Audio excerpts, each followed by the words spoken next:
Pónganse cómodos, juntos vamos a hacer milagros, y voy a intentar demostrarles que algo extraordinario necesariamente les va a pasar hoy. Es muy probable que yo sea asesinado por mi escalera, y que sus deportistas favoritos, cuando parecen estar tocados por la gracia, son tan afortunados como talentosos. En fin, prepárense para viajar al corazón de las leyes que se esconden detrás del surgimiento de eventos improbables y coincidencias sorprendentes. Y que hacen que, a veces, alguien pierda su vuelo y que éste se estrelle. Que dos desconocidos se crucen por casualidad y descubran que llevan el mismo nombre, nacieron el mismo día y llamaron a su perro de la misma manera. En 1898, el escritor Morgan Robertson publica Futility of the Wreck of the Titan, un libro en el que un transatlántico gigantesco, considerado insumergible y llamado el Titán, choca contra un iceberg en el Atlántico Norte, mientras no hay suficientes botes salvavidas para todos. 14 años después, el Titanic se hunde en condiciones extrañamente similares a las descritas en la novela. A bordo se encuentra la azafata Violette Jessop, quien parece coleccionar desastres marítimos, como otros coleccionan estampillas. En 1911, ella ya estaba a bordo del RMS Olímpico, cuando este chocó con otro barco. Más susto que daño, solo un calentamiento, porque al año siguiente la encontramos a bordo del supuesto insumergible Titanic, cuando este se hunde. Una vez más, Violette sobrevive, subiendo a un bote salvavidas. Y porque dos catástrofes son una base sólida, pero aún no una especialidad, Violette embarca 4 años después, en 1916, a bordo del Britannic, que explota y se hunde en el Mediterráneo, después de haber chocado con una mina. Y una vez más, logra salir con vida. Todos estos eventos, aunque reales, parecen tan improbables que uno se siente tentado a gritar que es un milagro. ¿Pero realmente lo son? Para intentar descubrirlo, tenemos que examinar con una lupa estadística la ley de los grandes números, que es una máquina formidable para producir milagros. Para explorar esta ley, detrás de la cual se esconde una cantidad vertiginosa de eventos extraordinarios, basta con jugar un pequeño juego. Si participan, les prometo que algunos de ustedes van a vivir un momento increíble. El juego no puede ser más sencillo, solo tienen que tomar una moneda y lanzarla 10 veces seguidas al aire, anotando cada vez la cara en la que cae. Y mientras yo también participo en este juego, vamos a hacer otro en paralelo. Elijan sin pensarlo demasiado, un número entero entre 1 y 1000, por instinto, un poco al azar, y memorícenlo.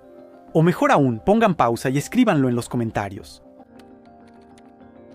Ahora, si les digo 742, pues apuesto lo que sea a que después de unos días de que este video exista, debería haber al menos un centenar de ustedes que habrán levantado una ceja con curiosidad. Y haber sentido un pequeño escalofrío al darse cuenta de que elegimos el mismo número. E incluso varios cientos que nacieron el 28 de enero, exactamente el mismo día que yo. Hasta ahí me dirán, nada sorprendente. Estoy diciendo algo obvio. En un caso solo existen 1000 opciones posibles, y en el otro, solo hay 365 posibilidades. Y partiendo del principio de que al menos serán 100.000 los que jueguen la coincidencia, no es misteriosa. Simplemente está abarrotada. Cuando invitas a 100.000 personas a elegir una silla en una sala que solo tiene 1000, al final terminan sentándose unos sobre otros. Por otro lado, lo que es mucho más extraño es que, si todos ustedes participaron en el juego de lanzar la moneda, entonces unos 100 de ustedes debieron haber vivido un momento un poco extático. Porque cuando lanzas una moneda 10 veces seguidas, 100.000 veces en promedio, obtienes cerca de 200 veces 10 caras seguidas o 10 cruces seguidas, cerca de 2000 veces 9 caras o cruces seguidas y cerca de 9000 veces 8 caras o cruces seguidas. Individualmente, nuestras posibilidades de tener una larga racha son mínimas, como lo demuestran mis lanzamientos. Pero no estamos solos, somos 100.000. Y cuando 100.000 personas le dan al azar suficientes oportunidades de manifestarse, casi siempre terminan por producir eventos extraños e indecentes en apariencia.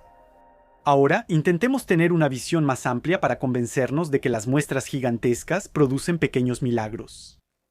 Admitamos que consideramos milagroso cualquier evento, sin importar su naturaleza, que tenga, digamos, una posibilidad en 1 millón de ocurrir cada día. Con una definición así, entre el grupo de 100.000 que somos, en promedio 3 personas serán testigos de un milagro durante la próxima semana.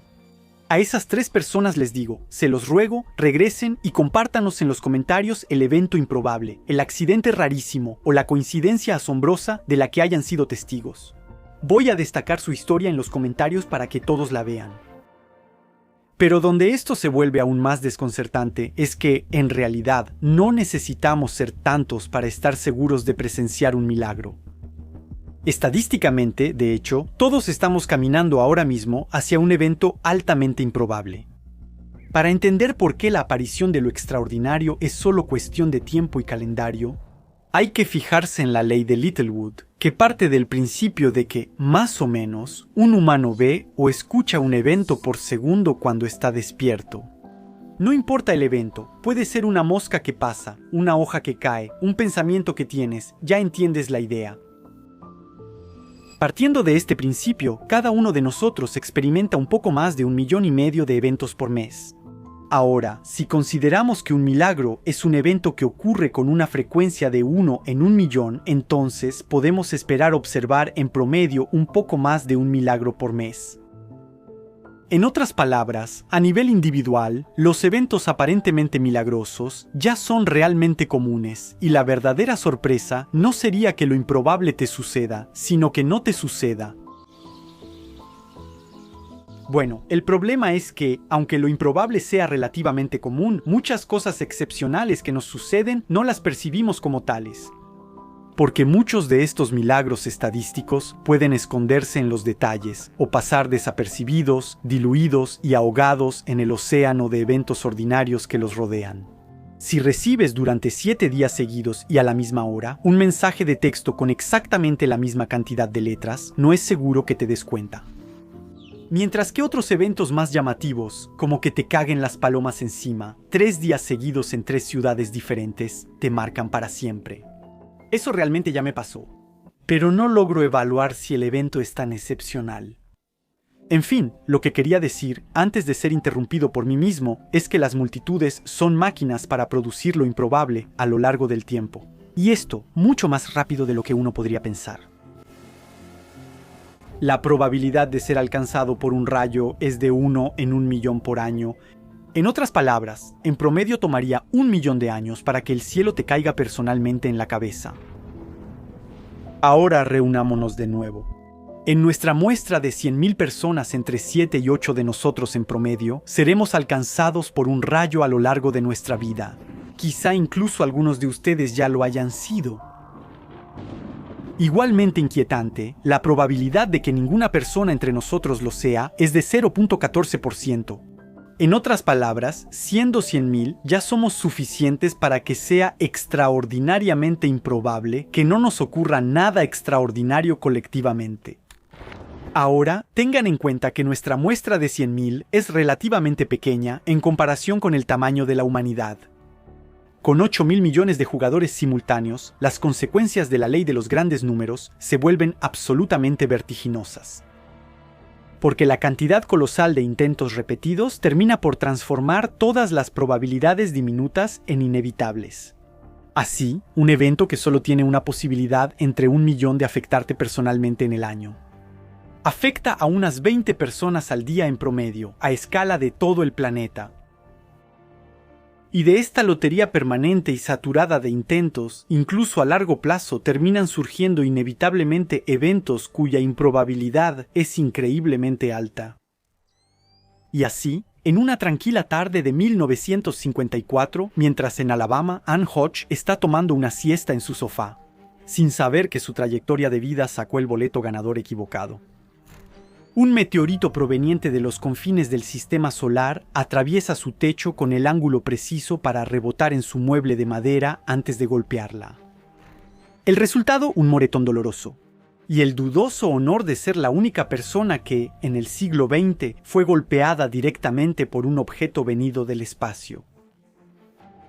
Sin ninguna relación de causa y efecto, 18 años después, la azafata Vesna Vulovic sobrevive a una caída de más de 10.000 metros sin paracaídas, después de que el avión en el que se encontraba explotara en pleno vuelo. A veces, los efectos secundarios de la existencia de un mundo inmenso que continuamente está lanzando los dados incluso dan lugar a sucesiones de eventos cuya probabilidad parece tan astronómicamente baja que cuesta creer que realmente hayan ocurrido. Algunas personas tienen el arte de esquivar los problemas y evitar las dificultades. Y luego está Roy Sullivan, quien fue alcanzado por un rayo 7 veces en 35 años, entre 1942 y 1977. Cada vez, Roy pierde algunos cabellos, sus zapatos o su sombrero se queman, su piel queda marcada, pero siempre sobrevive. Lo que de por sí ya podría considerarse un pequeño milagro. Excepto que los estudios muestran que en el 90% de los casos, las personas alcanzadas por un rayo sobreviven. Lo que hace que la probabilidad de sobrevivir 7 veces seguidas a un evento así sea prácticamente del 50%. De hecho, lo alucinante de esta historia no es tanto que Roy haya sobrevivido a su improbable suscripción premium a las tormentas, sino que haya sido alcanzado 7 veces. Porque si tomamos como base nuestra probabilidad de 1 entre 1 millón por año, entonces la probabilidad de que la misma persona sea alcanzada por un rayo 7 veces en 35 años es de 1 entre 150. Miles de millones de miles de millones, de miles de millones de miles de millones. Un valor tan absurdo que parece estadísticamente tan improbable como ver a un tiburón ganar la lotería justo en el momento en que un meteorito le cae en la cabeza. Y ahí, ante semejante mala suerte descarada, uno se siente tentado a creer en un verdadero milagro. Excepto que ese increíble ensañamiento estadístico deja de parecer un error en la matriz, como una extraordinaria anomalía del universo. En cuanto tomamos en cuenta el hecho de que Roy era guardabosques en una región frecuentemente azotada por tormentas y que por lo tanto pasaba a menudo sus días afuera trabajando bajo los árboles cuando todos los demás iban a buscar refugio. Y por eso parece que el azar se empeñó en convertir a Roy en el punto de encuentro favorito de la electricidad. Pero lo más interesante de todo esto, quizás sea nuestra tendencia a ver lo improbable donde no lo hay, dándole importancia a lo que nos sorprende. Imaginen que una gran ciudad vende diariamente 10 millones de boletos de metro y que cada boleto tiene un número de 6 cifras. Entonces, cada día, cientos de boletos con combinaciones que parecen especiales se ponen en circulación.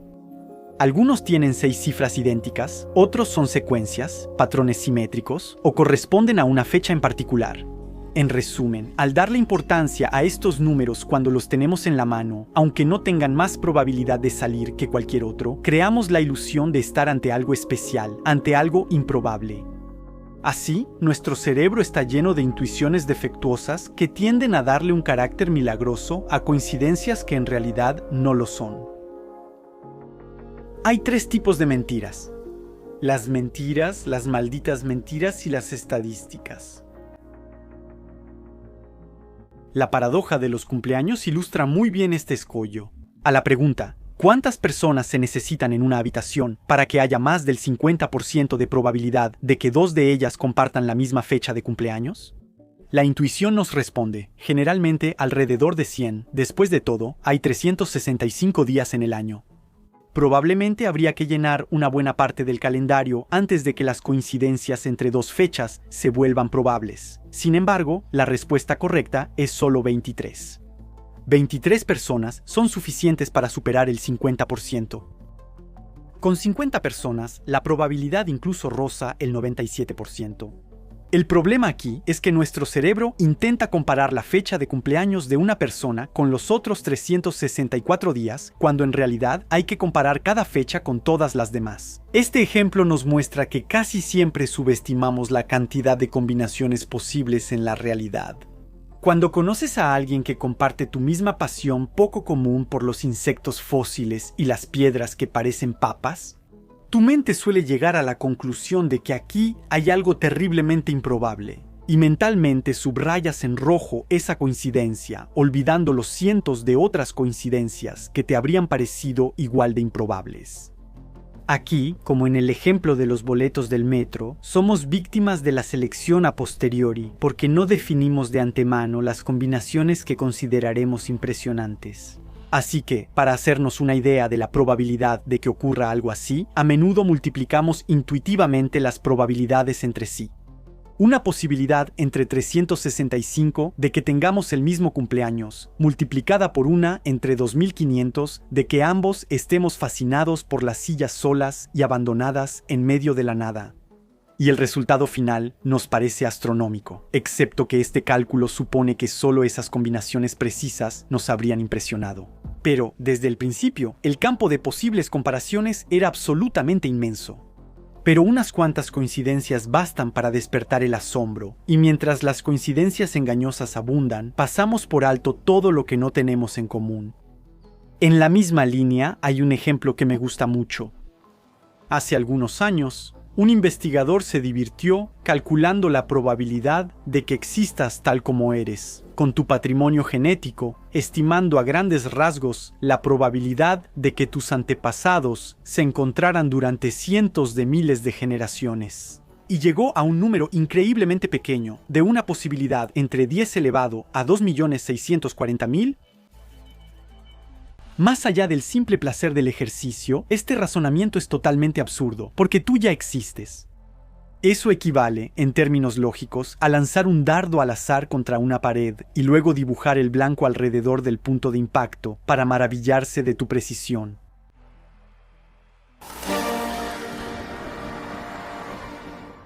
Por lo tanto, deberíamos poder bajar el volumen si revisamos algunas estadísticas. La mayoría de nosotros ya hemos vivido ese momento tan particular, donde, cuando el motor del avión empieza a cambiar ligeramente de tono, de repente recordamos que estamos en un cilindro de aluminio presurizado, impulsado a 850 km por hora a 10 km sobre el suelo. Y nuestro cerebro decide entonces, sin consultar ninguna estadística, que el final está cerca. Mientras nuestra imaginación produce en bucle escenarios cinematográficos muy elaborados, protagonizados por tornillos cansados e ingenieros bastante distraídos. Lo que es notable en esta situación no es tanto que tengamos miedo, sino que tengamos miedo aquí precisamente, y no en otro lugar. Porque estadísticamente, el trayecto en coche para llegar al aeropuerto siempre es más riesgoso que el vuelo en sí. Pero nadie se aferra al asiento gritando, ¡Dios mío, la carretera secundaria! Para ilustrar lo difícil que es para nuestro cerebro medir la probabilidad de que algo terrible nos suceda, divirtámonos reuniendo a 1 millón de personas en un estadio gigantesco. Todos ustedes están ahí, y yo también, y además tenemos palomitas de maíz. Encima de cada asiento hay un foco que se enciende si alguien presente en el estadio muere por una causa específica. Y ahora vamos a mostrar una serie de eventos, cuales, como pequeños monstruos malcriados que habitan en un zoológico estadístico, pueden quitarte la vida durante el próximo año. Para comenzar, recibimos el mítico y tan temido ataque de tiburón. Y no pasa nada, el estadio permanece en la oscuridad, porque la probabilidad anual de morir por el ataque de un tiburón es de aproximadamente 1 en 40 millones. Así que, para esperar ver encenderse una sola bombilla, habría que haber llenado cientos de estadios por completo. El tiburón no es un riesgo, es nuestra mascota dramática. Incluso el ganado es estadísticamente más peligroso que los tiburones. Tan solo en el Reino Unido, en promedio 4 personas son derribadas o pisoteadas mortalmente por una vaca cada año. Ahora pasemos a la probabilidad de morir en un accidente de avión. De nuevo, el estadio permanece en la oscuridad, porque es de una entre decenas de millones por vuelo. Y habría que llenar varios estadios para ver que se enciende un foco. Con la probabilidad anual de ser alcanzado por un rayo, un pequeño foco empieza a brillar en todo el estadio. Los enojos de Zeus no fulminan camiones llenos de aficionados. Cuando pasamos al riesgo anual de morir en un accidente automovilístico, casi 100 de asientos se iluminan. Y cuando llegan las enfermedades cardiovasculares, casi 2.500 focos se encienden de repente. Porque la probabilidad de morir por sus consecuencias es de 1 en 400 por año. De hecho, si permaneciéramos en este estadio toda nuestra vida, las debilidades de nuestros corazones y arterias terminarían por encender 1/3 del estadio completo.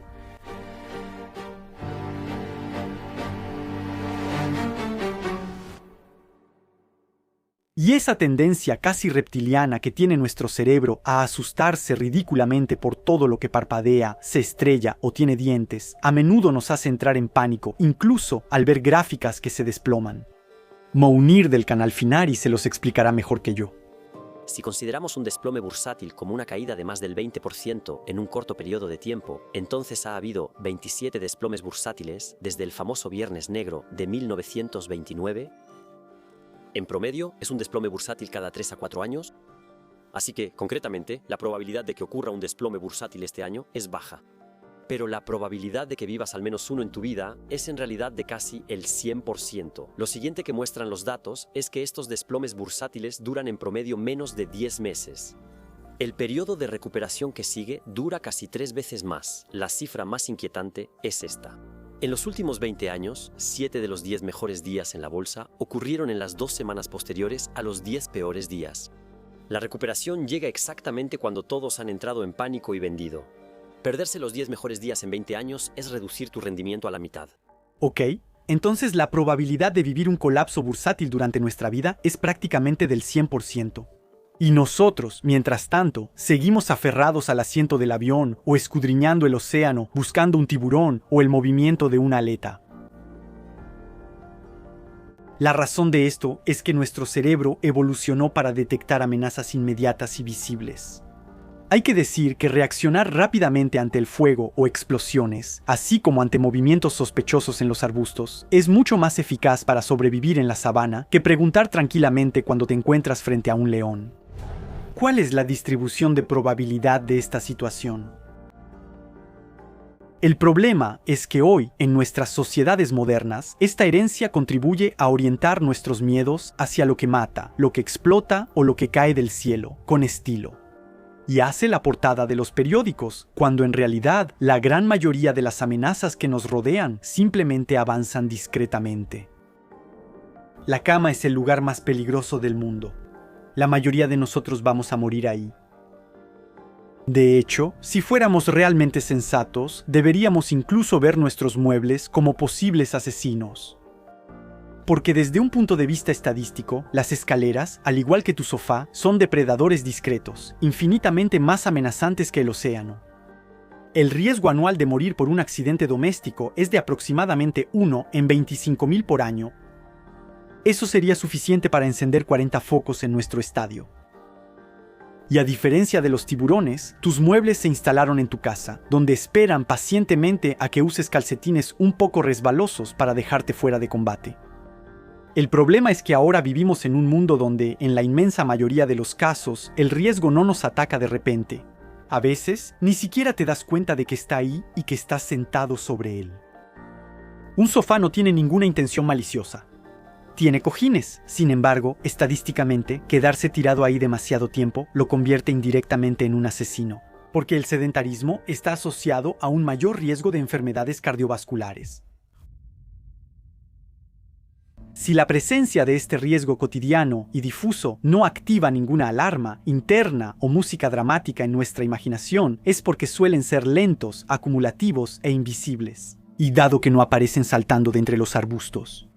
Otros cerebros, que prefieren las aletas y las explosiones, así que los pasan por alto sin más. Y por eso, mientras la gripe estacional enciende decenas de focos al año en nuestro estadio, nadie produce superproducciones tituladas El regreso del rinovirus o El ataque del rellano mal iluminado. Para terminar de enterrar nuestras intuiciones, que casi siempre sobreestiman los riesgos espectaculares, agreguemos que nuestro cerebro tolera mucho más fácilmente los riesgos que ha elegido y sobre los cuales tenemos la ilusión de control que aquellos que son impuestos. Típicamente, conducir tu auto te parece más seguro que tomar un avión, aunque este sea pilotado por alguien altamente competente. Ahora pueden volver a ponerse cómodos, idealmente lejos de una escalera. Vamos a analizar algunos números que muestran que regularmente nos equivocamos al interpretar el azar. Tomemos un riesgo anual de 0.1%. Un evento que no tiene ni garras ni señales inquietantes y que tiene una probabilidad de 1 en 1000 de ocurrir cada año, casi instintivamente parece no merecer que nos preocupemos por él. Sin embargo, de 100 personas que viven 80 años, 8 de ellas en promedio lo experimentarán. Si el riesgo anual sube al 1%, entonces el 55% de las personas lo experimentarán a lo largo de su vida. La diferencia entre un 1% en un año y prácticamente una posibilidad entre 2 en toda una vida es vertiginosa. Y así, un pequeño riesgo repetido se transforma, a lo largo del tiempo, en una probabilidad que salta a la vista, porque cada año que pasa es una nueva oportunidad para que el azar se manifieste. Otro error muy común que distorsiona nuestra percepción del peligro. A menudo confundimos el riesgo relativo con el riesgo absoluto. Si les digo que consumir esta bebida que estoy a punto de tomar aumenta el riesgo de que desarrolle una enfermedad grave con un nombre gracioso en un 50%, eso debería llevarlos inmediatamente a la conclusión de que soy suicida.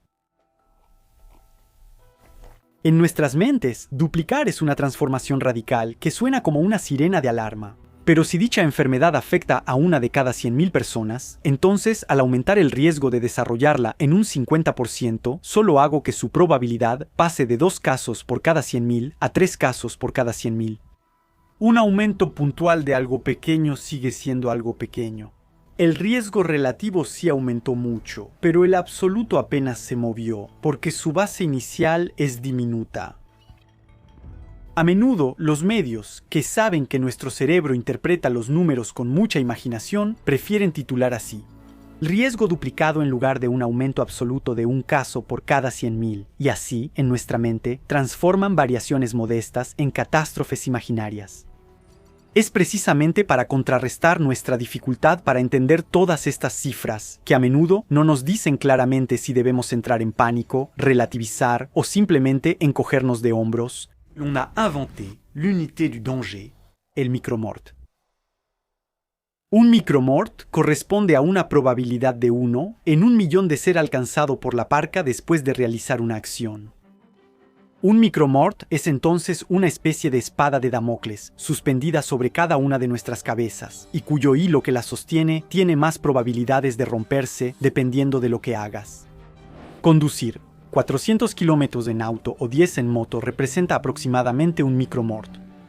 Una posibilidad entre 1.000.000 de que el hilo se rompa mientras estás en el vuelo.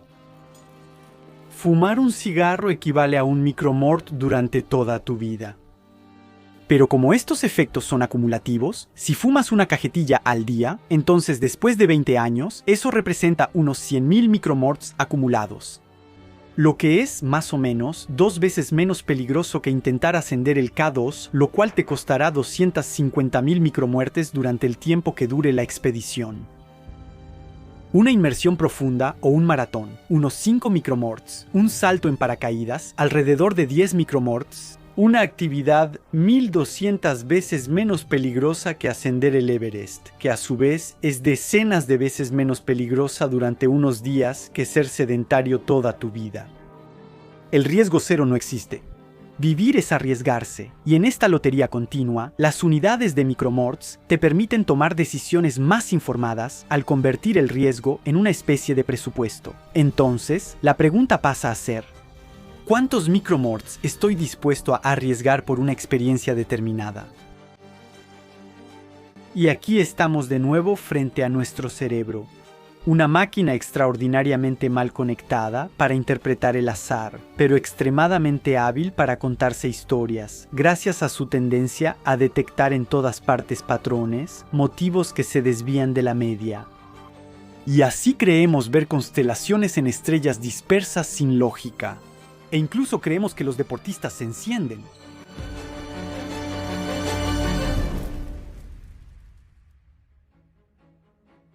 En 2011, Ty Lawson encestó 10 tiros de 3 puntos consecutivos en 11 intentos. En una liga de la NBA donde incluso los mejores jugadores tienen alrededor de un 40% de efectividad. Es una actuación impresionante. Con un 40% de efectividad, la probabilidad de anotar 10 triples seguidos es de aproximadamente 1 en 10.000. Y de anotar 9 seguidos es de aproximadamente 1 en 4.000. Así que aquí vemos una pequeña joya, pero olvidamos que los océanos de intentos terminan por crear perlas. Porque aunque un jugador profesional de baloncesto rara vez juega más de 1.500 partidos en toda su carrera, hay varios cientos que pisan la cancha cada temporada. En octubre de 2018, Klay Thompson tuvo un partido legendario, anotando 52 puntos en 27 minutos, incluyendo 14 tiros de 3 puntos acertados en 24 intentos, Aquí también, todos estamos convencidos de que Clay está encendido. Excepto que, si lo miramos más de cerca, la probabilidad de que un jugador con un porcentaje de acierto del 40% en triples enceste al menos 14 de 24 intentos es de casi el 3%. Un jugador de su calibre, tomando tantos tiros, debería lograr una actuación de este tipo una vez cada 40 partidos. Lo que es aún más desconcertante es que, con tal volumen de tiros intentados, las rachas de acierto se vuelven tan inevitables como las rachas de desacierto. En la temporada 2018-2019, James Harden tiene un 36.8% de acierto en triples, y de triples intenta muchos. De los 78 partidos que juega, tiene una noche increíble donde mete 10 triples y en 2 ocasiones auténticos fiascos. Con una actuación donde falla 16 de sus 17 intentos y otra donde falla 16 de 18, ahí también uno podría pensar que son noches en las que el talento de James se quedó en el vestidor. Excepto que si tienes un 36.8% de efectividad en triples en cada partido, tienes casi un 2% de probabilidad de tener días así. En resumen, aunque los partidos excepcionales suelen ser los que recordamos, cuando el número de intentos es lo suficientemente alto, la suerte sonríe casi tantas veces como muestra los dientes.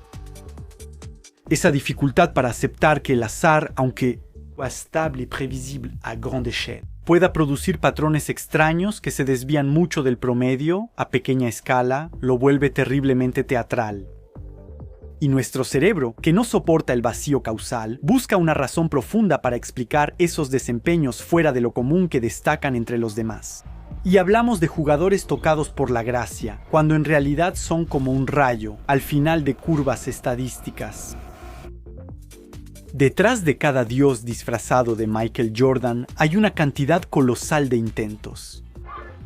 De la misma manera que al principio de este video, fue necesario que 90.997 personas pasaran una semana sin presenciar un milagro para que 3 de nosotros nos convirtiéramos en héroes del azar. Aceptar que el azar pueda desempeñar el papel de árbitro silencioso tiene algo poderosamente subversivo. En nuestras sociedades, que nos enseñan que el éxito es la consecuencia directa del esfuerzo, el talento y la disciplina. Se supone que se otorgan medallas a los mejores, no a quienes se han beneficiado de una combinación de habilidades y circunstancias favorables. Por supuesto, los atletas de alto nivel no son aficionados con suerte, pero reconocer que en 1950 una dedicación intensa y perfeccionar su talento aumenta la probabilidad de tener partidos increíbles, pero sin garantizar el éxito, permite ser menos propenso a menospreciar a los perdedores o idolatrar ciegamente a los ganadores. Un ejemplo que me parece realmente impactante de que el mundo no está necesariamente dominado por los mejores, sino a veces por quienes llegaron en el momento adecuado, es el éxito de 50 sombras de Grey. Este libro, casi unánimemente considerado como mal escrito, sin embargo vendió 150 millones de ejemplares. Para muchos, si esta fanfiction publicada originalmente en línea de forma gratuita y sin editorial tuvo tal éxito, fue porque se benefició por casualidad de una alineación de circunstancias extremadamente favorable. Cuando el libro sale, estamos al inicio de la explosión de los libros electrónicos. La popularidad de la saga Crepúsculo está en su apogeo y muchos nuevos lectores se apasionan por relatos para adultos que solo de manera marginal han invadido estos nuevos espacios. Entonces el boca a boca, alimentado por personas que creen haber descubierto una joya, funciona a todo lo que da y el libro se vuelve viral. Los grandes medios empiezan a hablar de ello y por efecto bola de nieve, la polémica atrae aún más lectores. Si saliera hoy, 50 sombras de Grey seguramente terminaría en el olvido de la historia, junto a cientos de relatos similares igual de mal escritos que salieron en el momento equivocado, en la forma equivocada y nunca encontraron a su público. Entender que en un mundo lleno de intentos, la aparición de lo extraordinario es lógica no mata el asombro. Eso invita a disfrutar al ver el alegre caos probabilístico moverse frente a nuestros ojos, tengamos suerte o no. Y eso permite bajarle el volumen a nuestros miedos pánicos, disminuir el poder hipnótico de los titulares alarmistas y dejar de buscar causas ocultas en todas partes. Lo improbable no es la excepción de la realidad ni un error del sistema, es la regla. En el fondo, lo loco es que el mundo sea intrínsecamente borroso y esa imprecisión lo hace excepcional. Sin ella, ya no habría sorpresas y nuestras vidas perderían una parte esencial de su interés. Afortunadamente no sabemos qué nos depara el mañana. Saber que puede llover no disuade de salir, solo anima a llevar un paraguas. Por si acaso.